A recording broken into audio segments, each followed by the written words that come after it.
welcome to my studio.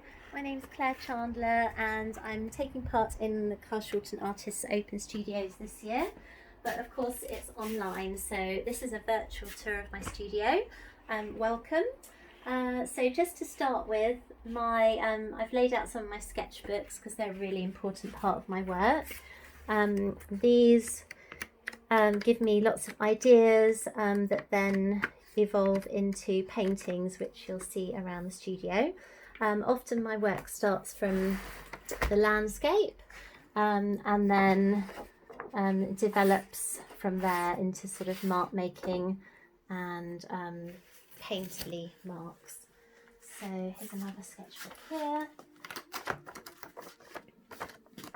So full of ideas and lots of colour. Colour's a really important part of my work too.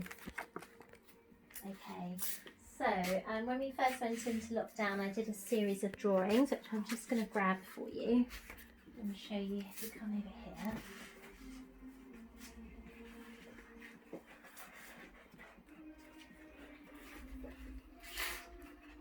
So these charcoal drawings I did from visits to Carl Shorten Park, and I was really interested in the texture and the marks of the tree bark.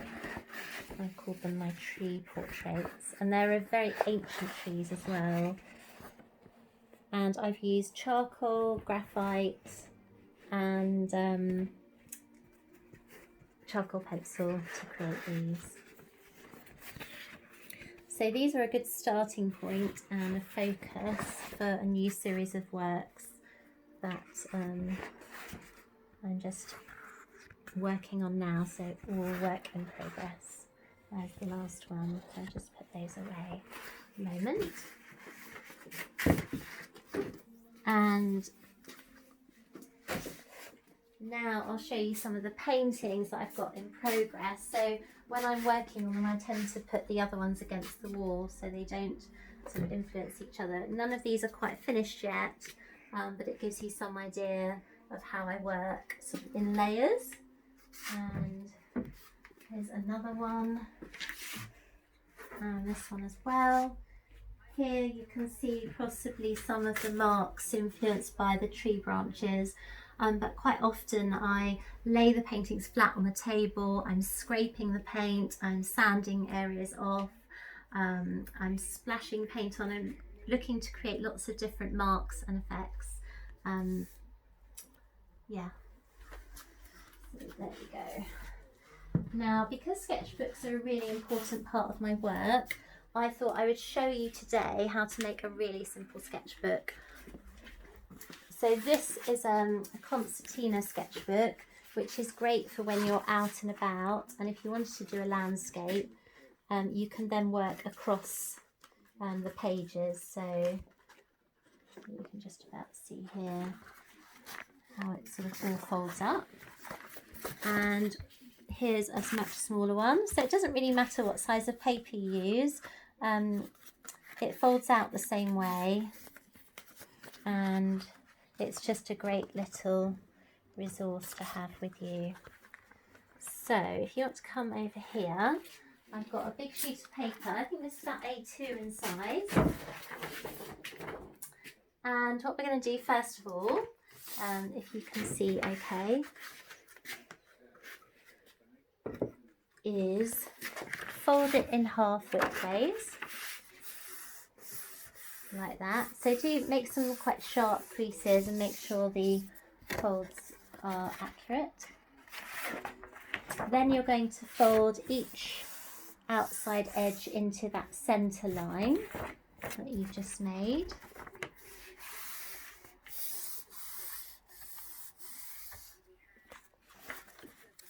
So now you've got a sheet of paper with 4 folds down it widthways. Okay, so next step is to fold it lengthways.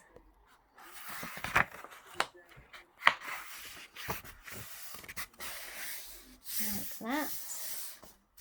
Again, make sure the creases are nice and sharp. And then what we're going to do is fold the outside edges into the middle.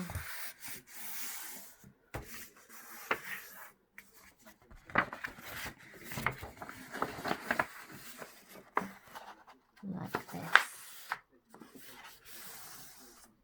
So now you can see what size your pages are going to be. Can you see that?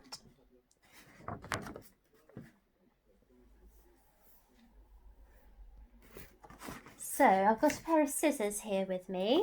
What you're going to do now is cut along 3 rectangles. You're not going to cut right to the end, you're going to stop here, okay, after the 3rd one.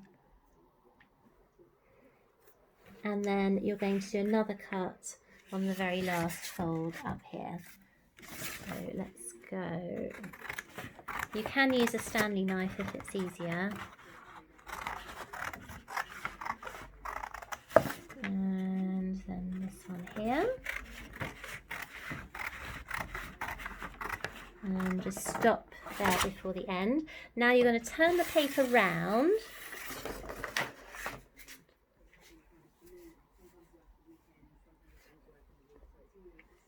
And you're going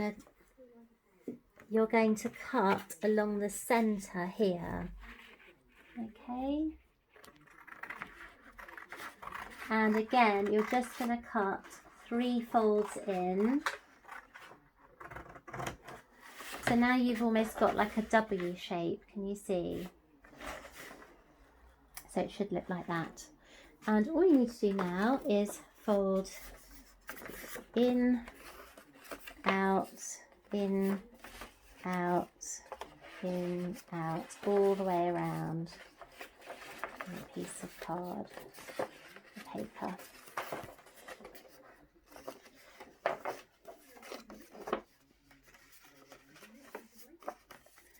And there you go, you have your own sketchbook. So the great thing about this is you can either draw or paint on each page individually, or you can stretch it out and you can make a whole drawing or painting that goes across 4 pages. So you've got that option of going larger, which I really love.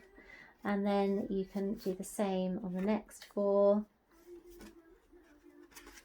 and the next 4 and so on. And then of course if you turn it round, you've also got the back.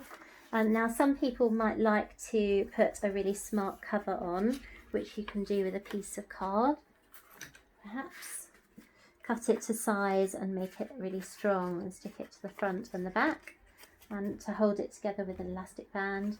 And then this you can take out and about with you when you're drawing on location. Thanks for coming to my studio. Hope you enjoyed it, and see you all soon. Bye.